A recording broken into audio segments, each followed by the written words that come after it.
வெர்ஸு verse அப்படிங்கிறது composition writing இன் மீட்டரில் right பண்ணக்கூடிய ஒரு கம்போசிஷன் அப்படின்றாங்க. அதுதான் வெர்ஸ் அப்படின்றாங்க.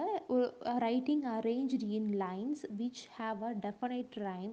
நம்ம ஒரு லைனை வந்து அரேஞ்ச் பண்ணுறோம் அப்படின்னா அது கண்டிப்பாக ரைமோடு இருக்கணும். And often finish with the same சவுண்டோடு தான் அதே சேம் ரைமோட தான் ஃபினிஷும் ஆகணும் அப்படிங்கிறாங்க.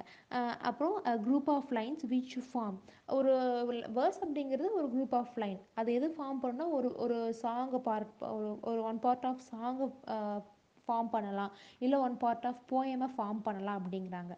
அதுக்கப்புறம் புக்கில் இருக்குது. We attend in reading verse அப்படின்னு பார்க்கும்பொழுது to the individual line which a sequence of the word printed as separate entity. ஒரு ரீடிங் வேர்ட்ஸில் நம்ம பார்க்குறோம் அப்படிங்கும் பொழுது பிரிண்டடில் எப்படி பிரிண்ட் ஆகிருக்கு வேர்டெல்லாம் மேபி செப்பரேட்டாக தான் இருக்கும். ஒவ்வொன்றா செப்பரேட்டாக தான் இருக்கும் ஒவ்வொரு பேஜ்லேயும். அந்த இண்டிவிஜுவல் லைன் அந்த இண்டிவிஜுவல் லைன் அது செப்பரேட்டாக இருக்குல்ல தனியாக அந்த லைன் அதுதான் வந்து வெர்ஸு.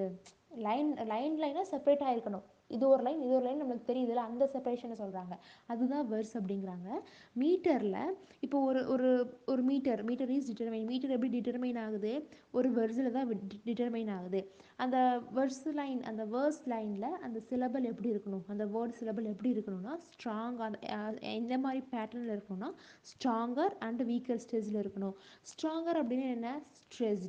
ஸ்ட்ரெஸ்ஸாக இருக்கிறது அப்படிங்கிறது தான் ஸ்ட்ராங்கர். ரொம்ப ஸ்ட்ரெஸ் பண்ணி உச்சரிக்கிற மாதிரி இருக்கணும், அதுதான் ஸ்ட்ராங்கர், ஸ்ட்ரெஸ்டு சிலபல். இன்னொரு சிலபல் எப்படி இருக்கணும்னா வீக்கர் சிலபல்னா அன்ஸ்ட்ரெஸ்டு சிலபல். அது வந்து நம்ம ஸ்ட்ரெஸ்ஸே பண்ண வேணாம், நார்மலாக அப்படியே ஃப்ளோவில் போகிற மாதிரி இருக்கும். அதுதான் இதுதான் வெர்ஸ் அப்படின்றது. நீங்க இன்னும் இங்கே தான் இருக்கீங்களா? முடிஞ்சிருச்சு, வீட்டுக்கு போங்க.